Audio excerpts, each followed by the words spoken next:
ഊട്ടി ഗാന്ധിനഗറിൽ കെട്ടിട നിർമ്മാണ സ്ഥലത്ത് മണ്ണിടിഞ്ഞ് വീണ് 7 പേർ മരിച്ചു. 8 പേരാണ് മണ്ണിനടിയിൽപ്പെട്ടത്. ഇതിൽ 3 പേരുടെ മൃതദേഹങ്ങൾ പുറത്തെടുത്തു. വിനയ് ഉണ്ണി ചേരുന്നു വിവരങ്ങൾ നൽകാൻ. വിനയ്, എന്താണ് സംഭവിച്ചത്? എപ്പോഴായിരുന്നു അപകടം? പ്രതീക്ഷ ഇന്ന് ഉച്ചയോട് കൂടിയാണ് ഊട്ടിക്ക് സമീപം ഗാന്ധിനഗർ ലൗഡേലിന് സമീപം ഈ അപകടം ഉണ്ടായത്. ലൗഡേലിന് സമീപം ഒരു നിർമ്മാണ പ്രവർത്തനം നടക്കുകയായിരുന്നു. ഇതിനിടയിലാണ് ഈ ചുറ്റുമതിൽ ഇടിഞ്ഞു വീണത്. 16 പേരാണ് ആദ്യഘട്ടത്തിൽ ഈ നിർമ്മാണ പ്രവർത്തനങ്ങളിൽ അവിടെ ഏർപ്പെട്ടിരുന്നത്. ഇതിൽ 8 പേരാണ് മണ്ണിനടിയിൽപ്പെട്ടത്. തുടർന്ന് ഒപ്പമുണ്ടായിരുന്നവരും പ്രദേശവാസികളും എല്ലാം എത്തിച്ചേർന്നാണ് ആദ്യഘട്ടത്തിൽ രക്ഷാപ്രവർത്തനം നടത്തുകയായിരുന്നു. ഇപ്പോൾ 7 പേരുടെ മരണമാണ് നിലവിൽ സ്ഥിരീകരിച്ചിരിക്കുന്നത്. മരിച്ചവരിൽ 6 പേർ സ്ത്രീകളും ഒരാൾ പുരുഷനുമാണ്. ഒരാളുടെ രക്ഷപ്പെട്ട് ചികിത്സയിൽ കഴിയുന്ന ഒരാളുടെ നില ഗുരുതരമായി തുടരുകയാണ്. അതിലും വലിയൊരു അപകടമാണ് ലൗഡേലിന് സമീപം ഉണ്ടായിരിക്കുന്നത്.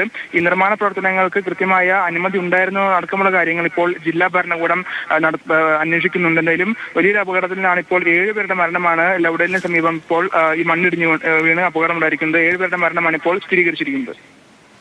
ശരി, വിനയ് ഉണ്ണിയാണ് വിവരങ്ങൾ നൽകിയത്. ഊട്ടി ഗാന്ധിനഗറിലാണ് കെട്ടിട നിർമ്മാണ സ്ഥലത്ത് മണ്ണിടിഞ്ഞ് വീണ് 7 മരണം റിപ്പോർട്ട് ചെയ്യപ്പെട്ടിരിക്കുന്നത്.